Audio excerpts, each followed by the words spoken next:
Hello guys, আজকের এই ভিডিওতে আমি সন্দীপ এবং আমার সাথে আছে ভান্ডারগড়িয়া সত্যনারায়ণ ক্লাবের অল কমিটি বৃন্দ।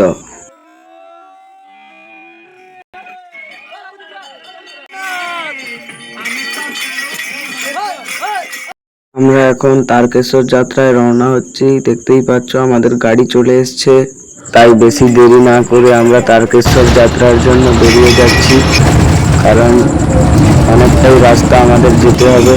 এবং তোমরা যারা এই ভিডিওটি দেখছো, যদি স্বেচ্ছায় মহাদেবের ভক্ত হয়ে থাকো, তাহলে ভিডিওটি লাইক, কমেন্ট, শেয়ার এবং সাবস্ক্রাইব করে দিবেন।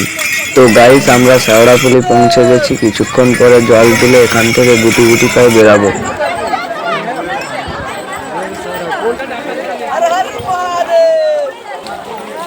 দেখো আমাদের জল তোলা হয়ে গেছে, তাই তাড়াতাড়ি আমরা বেরিয়ে যাচ্ছি।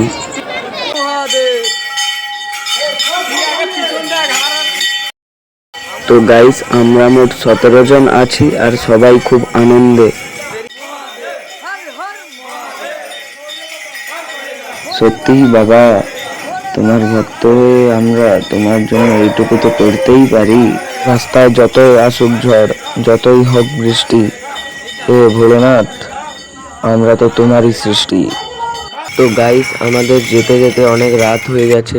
আমরা ডাকাতকালী মন্দিরে একটু রেস্ট গিয়ে আবার বেরিয়ে যাই। আমরা ডাকাতকালী থেকে বেরিয়ে গেছি নেক্সট স্টেশন। তো গাইস, আমরা ইতিমধ্যে কাশী বিশ্বনাথ, আর এখানে তো অনেক ভিড় হয়েছে, তোমরা দেখতেই পাচ্ছ। আমরা এখানেও কিছুটা ব্রেক নিয়ে নেই, আর এখানেও জল ঢালার ছিল। হর হর মহাদেব, বম ভোলে। কাশীনাথ মন্দিরে জল ঢালার পর আমরা সোজা বেরিয়ে যাই তারকেশ্বরের উদ্দেশ্যে। তো গাইস, আমরা এখন তারকেশ্বরের গেট চলে এসেছি। ভেবেছিলাম আর কিছুটা যাওয়ার পরেই পৌঁছে যাব, কিন্তু না, এখনো অনেকটাই পথ বাকি ছিল। গেট থেকে প্রায় 9 কিলোমিটার আমাদের হাঁটতে হয়েছিল, তাতে আমরা খুবই কষ্ট পাচ্ছিলাম। তবুও আমরা হাল ছাড়িনি। ফাইনালি আমরা তারকেশ্বর পৌঁছে গেছি। তো এখন আমরা তারকেশ্বরে আছি। তোমরা দেখতেই পাচ্ছ এখানে কেমন সুন্দর পরিবেশ রয়েছে, কেমন ভিড় হয়েছে।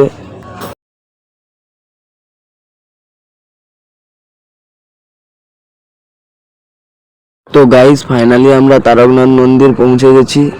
এবং এই ভিডিওটি যাদের ভালো লেগেছে তারা এই ভিডিওটিতে লাইক, কমেন্ট, শেয়ার করে দিবে। তো গাইস, আমরা এখন শিবের মাথায় জল ঢেলে ফেলেছি। আজকের ভিডিও এতটাই, পরের ভিডিওতে দেখা হচ্ছে। ভালো থেকো।